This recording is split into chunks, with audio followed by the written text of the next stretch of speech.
telling you that is my #1 thing that I wish that I packed. My 28th cruise that I've ever done, so I'm a little bit of a pro when it comes to cruise packing. What proved to be the most useful for me was Alaska 50s are not regular 50s.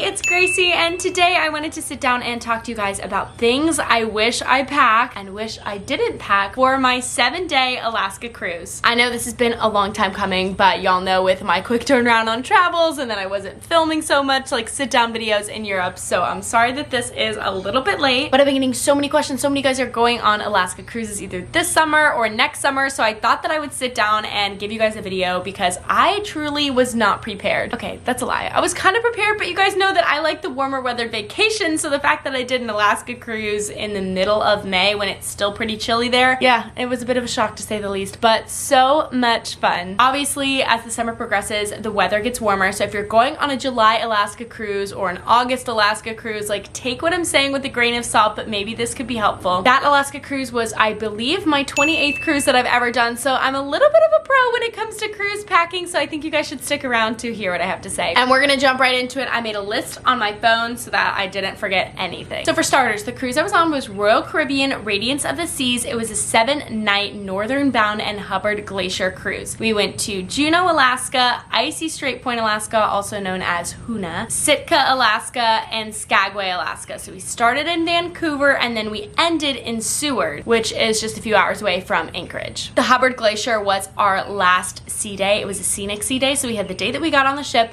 a sea day, 4 ports in a row, another sea day, and then we got off the ship. I'm not gonna get too into the ship because I'm sure you're not clicking this video to hear about the Radiance of the Seas ship specifically, but if you are going on that cruise, note that it is an older ship. Also, personally, I've been loving Norwegian Cruise Line a lot more than Royal Caribbean, although I have high status on both, so you can trust me when I say that. It was still super fun. You're not really on the ship that much, so it's not all that big of a deal. Here's one thing I would say I was not expecting. The ship itself, and maybe again, this was just the ship that we were on, and the fact that it was an older ship, I'm not sure, but the ship itself was freezing. So even on those sea days, even not even going outside, we were bundled up. So I would definitely suggest bringing like extra leggings, sweatpants, sweatshirts for the days that you're on the ship. You're not gonna be like lounging around in running shorts and a sweatshirt. That was not gonna fly. Another thing about the cruise specifically is obviously at night, people like to dress up for dinner. There's formal night, to sit in the dining room. There is a pretty particular dress code on certain ships. Here's what I would say. Because the ship was colder than I thought, not even going outside, I didn't pack warm enough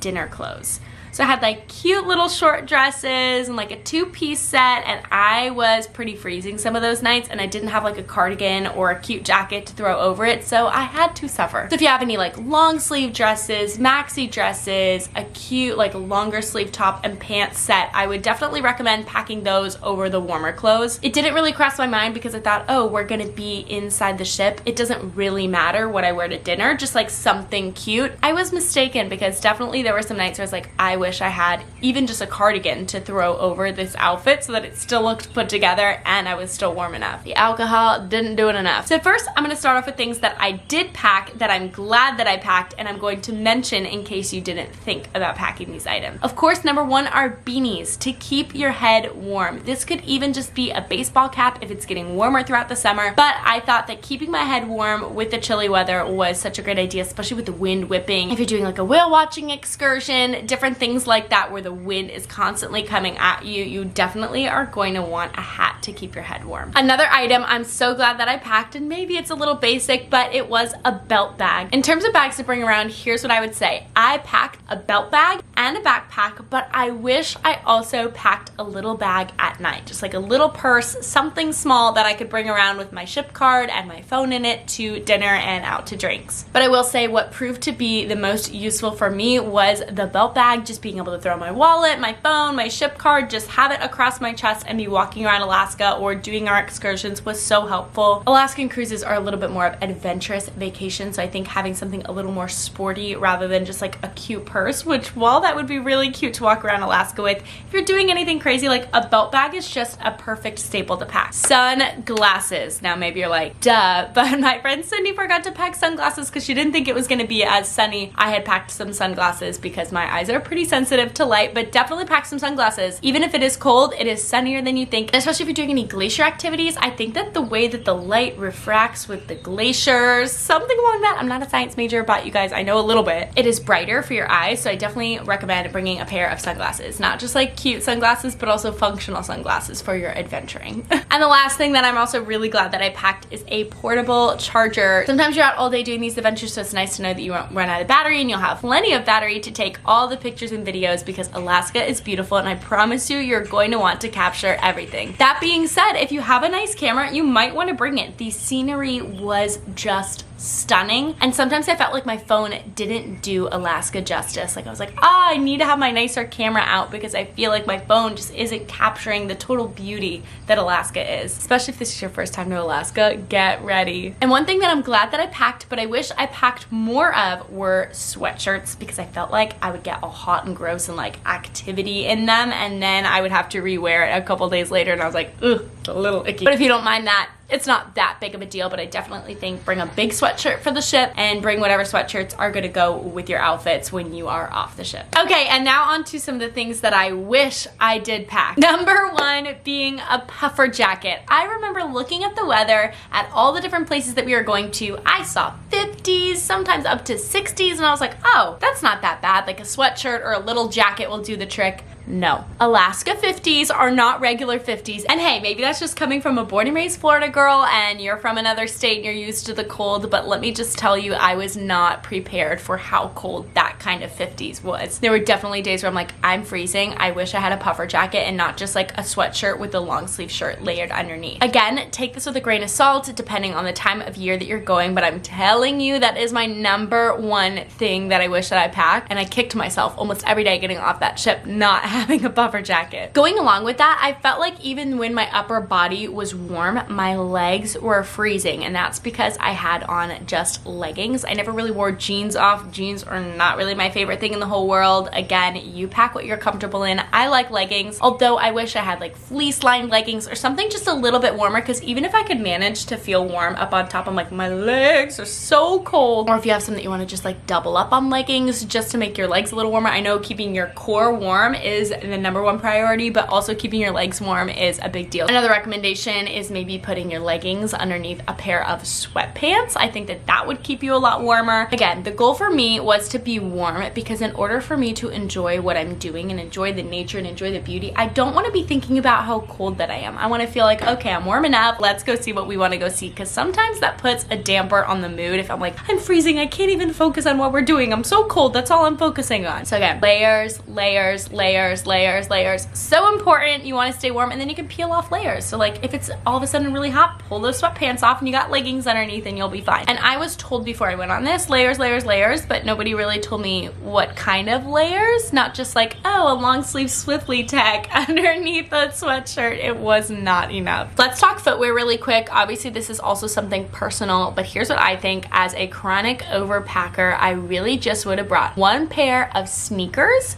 So like think Air Force Ones or like chunky shoes. One pair of athletic shoes, tennis shoes. I also worked out every morning on the ship. You may not, you may. Maybe you even want to bring like a hiking boot out of the two of those, or like hiking shoes. But I would say stick to two closed-toed shoes, especially if you're only going for a week. And then just one pair of nighttime shoes, whether that's flat sandals, heels, anything like that. I would say just stick with 3 pairs of shoes. If you want to bring little flip-flops for the days that you're walking around the ship, although I was wearing just my tennis shoes around all the time, you can do that as well. But I would think that those 3 pairs of shoes are the only 3 that I would bring. Save the room to bring back souvenirs. Bring a sneaker, bring a running shoe, bring a nighttime shoe, whether that's a sandal or a heel or a wedge, whatever you think will go best with your nighttime outfits. Just stick with those 3. I promise you, you're not gonna wear the other ones as much. And other than that, I think I did a really good job packing. So I'll give you just a tiny bit of an overview. Every single day I was wearing leggings, a long sleeve shirt, and a sweatshirt that went along with it. Again, like I said, in the middle of May, I would have totally added on a puffer jacket, but it just depends on the time of year that you're going and the weather. Obviously, I packed pajamas. I did pack some bathing suits in case we wanted to go go in the hot tub, but we never did, so I never wore those bathing suits. Maybe you don't want to pack them, but if you know for sure that you're going to go in the hot tub and enjoy it,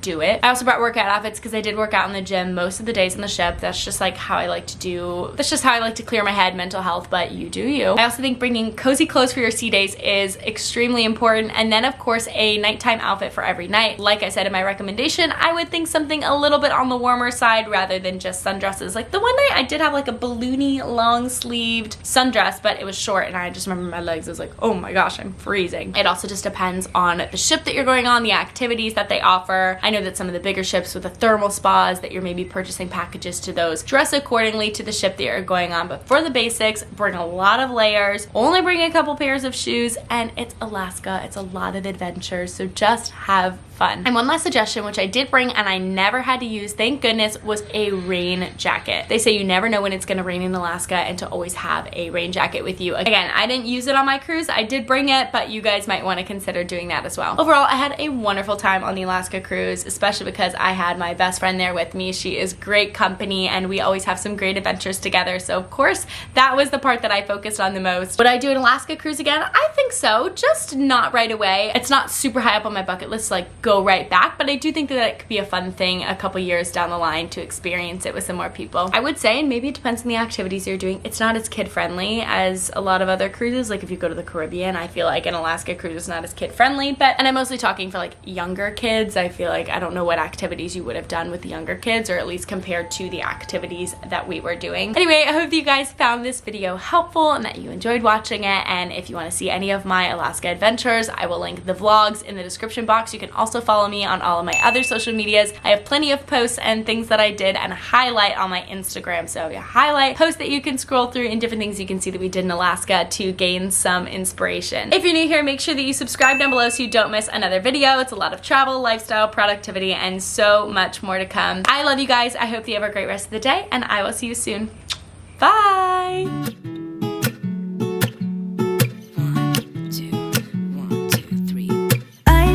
Feeling so small, watch the clock ticking off the wall, but tonight I'm letting it go. Spend my coin for sure, I'm gonna be myself.